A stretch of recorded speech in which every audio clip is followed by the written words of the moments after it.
The question is, even if we know General Lewis's intentions, how do we intercept him? Thorian asked again. Now that General Lewis had disappeared without a trace, their people hadn't even caught a glimpse of him, making it impossible to pursue him. Moreover, West Lacosia is vast and resource-rich. Completely sealing off all exit routes is simply unrealistic. In the short term, it might be manageable, but if it drags on for too long, it would have a significant impact on West Lacosia's economic development. Depleting resources for the sake of a fugitive isn't a wise choice. General Lewis is now a wanted man across the city. He can't possibly leave the country through normal channels and will have to resort to smuggling. Dustin analyzed carefully. Judging from the maritime map, if General Lewis is heading from West Lacosia to Lighthaven, he must pass through Bohai Kingdom. We can start from there. Immediately investigate how many smuggling routes there are from West Lacosia to Bohai Kingdom. Understood, I'll arrange it right away. Thorian nodded, then called for his personal guards and quickly issued the orders. The prince's mansion operated with high efficiency, and within half an hour, a special route map was delivered to Thorian. Unfolding the map, dozens of winding routes were marked, all leading from West Lacosia's borders to Bohai Kingdom's docks and ports. However, 5 of these routes were highlighted in red, standing out prominently. These routes didn't appear on normal maps and were little known. In essence, they were smuggling routes used by unscrupulous merchants and certain officials to profit. The prince's mansion had long investigated these routes but had never taken action. On one hand, they didn't want to stir up trouble, and on the other, it was somewhat like nurturing a poisonous insect for future use. Brother, look! These 5 are the smuggling routes to Bohai Kingdom. If your prediction is correct, General Lewis will inevitably choose one of them. If we station heavy troops at these locations, we can definitely capture him. Thorian pointed at the map. General Lewis is, after all, a martial arts grandmaster with keen senses. If we deploy large numbers of troops, it could easily arouse suspicion and scare him off, Dustin said. General Lewis was now like a startled bird. The slightest disturbance would send him fleeing. That's true. Thorian nodded thoughtfully.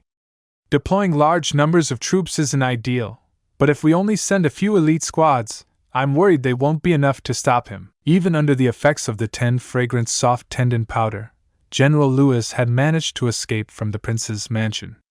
Ordinary forces would be useless against him. Only elite units like the Black Dragon Guards could guarantee success. The problem was, the Black Dragon Guards numbered only about 100, making it impossible to cover all smuggling routes. If they split up, their strength would be diluted, which wasn't a wise choice. Additionally, General Lewis had the support of Pantheon experts. If a direct confrontation occurred, the chances of failure were high. No need for such complications. Just deploy troops to block 4 of the routes. As for the remaining one, leave it to me, Dustin said calmly. I see. So this is what you meant by luring the snake out of its hole. Brilliant! Thorian quickly caught on. By blocking 4 routes and leaving one open, they would give General Lewis a false sense of hope for escape. Meanwhile, Dustin would wait at the exit of the remaining route, ready to capture him. This way, they wouldn't scare him off prematurely while ensuring success. As for whether Dustin could capture General Lewis, Thorian had no doubts. Even top-ranking experts on the champion list had fallen to his brother.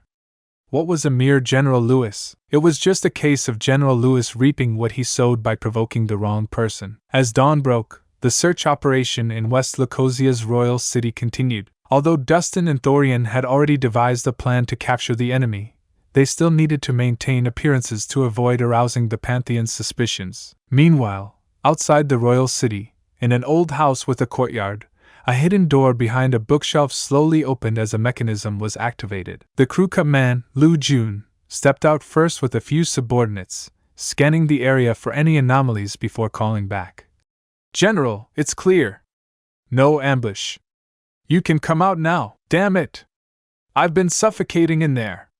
General Lewis cursed as he emerged from the secret passage, covered in dirt and looking disheveled. After walking through the dark, damp tunnel all night, he could finally breathe some fresh air. He plopped down on a chair and poured himself a cup of cold tea. Just as he was about to drink, he hesitated, remembering the incident at the prince's mansion where he had been poisoned. He glanced warily at Lu Jun. General, don't worry. The tea isn't poisoned, Lu Jun quickly reassured him, smiling as he took the cup from General Lewis and drank it all in one go. Can't help it. Once bitten, twice shy. General Lewis shook his head, finally starting to drink the tea. Suddenly, footsteps sounded at the door. General Lewis's expression changed, and he immediately drew his sword, ready to fight. And just can't accept it. This can't be the end yet. You promised to never leave, and now you're gone. Can't believe I can feel the world slipping away as you slowly fade from my everyday. You promised forever a love without end, but now I'm left broken, struggling to mend. I thought we were so tied, destined for a lifetime, love with no end, love with no end.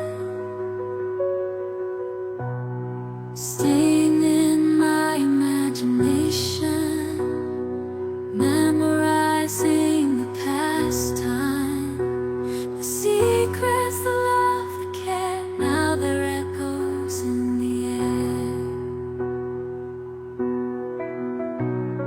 I still see your face in every place, feel your warmth, your gentle grace.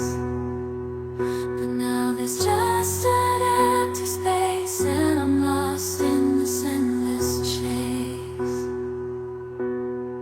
Keeping you in my heart, a piece of you I'll never let go.